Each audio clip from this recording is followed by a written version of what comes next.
All right, the third takeaway, cheese, is the support skills. Another thing that they wrote in the notes was they wanted to adjust party support abilities, as they say, right? And they basically wrote up saying that they realize that bishops and Seers still have a role in part as part of endgame content, but they wanted to minimize the, I guess, the importance of having them as a staple, must have um, class in your 10-man party, right? Because let's be real, bishops and Seers are there's not a lot of them.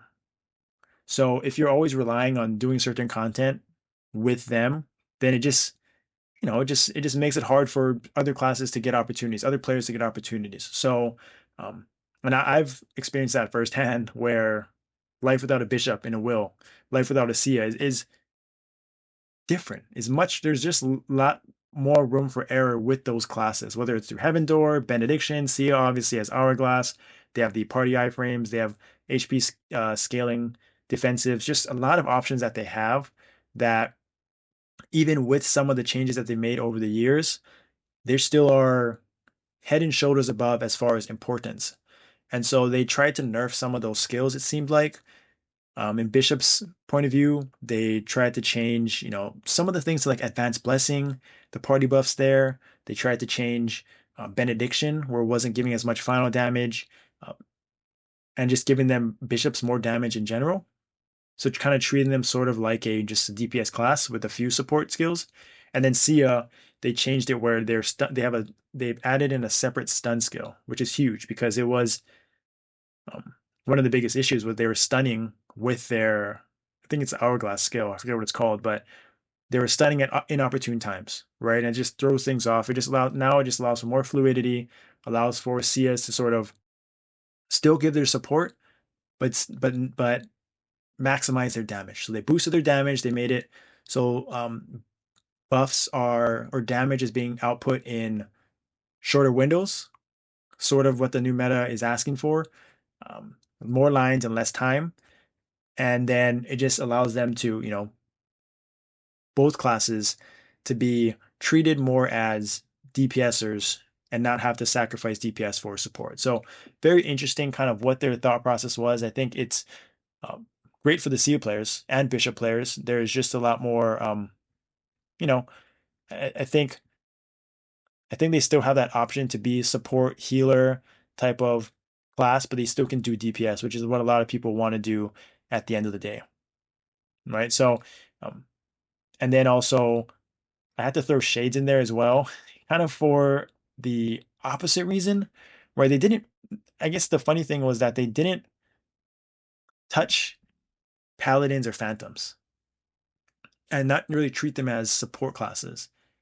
Where, where I think that their support is arguably just as valuable.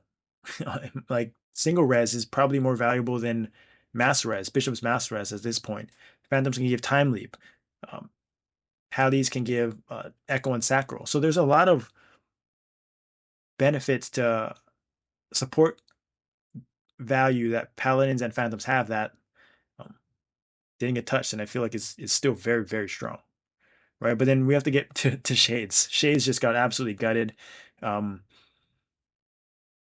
Shade split got nerfed from 30% to 15%, and also Shade split did not get time leap. Sorry, their Shade split did not allow for to be time leapt, which is interesting because they kind of talked about it in their development statement where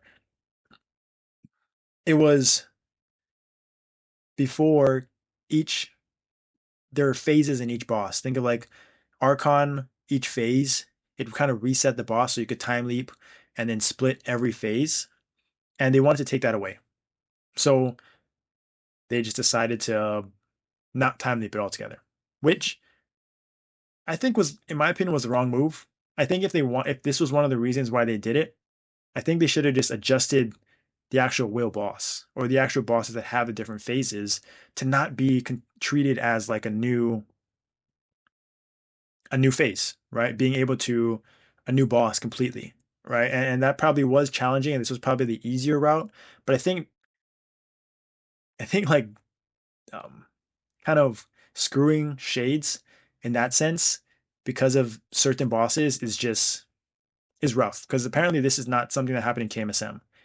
KMSM, they have the shade nerf, the split nerf from 30 to 15%, but the time leap thing is not a thing in KMSM. So they decided to do it here kind of on their own basis.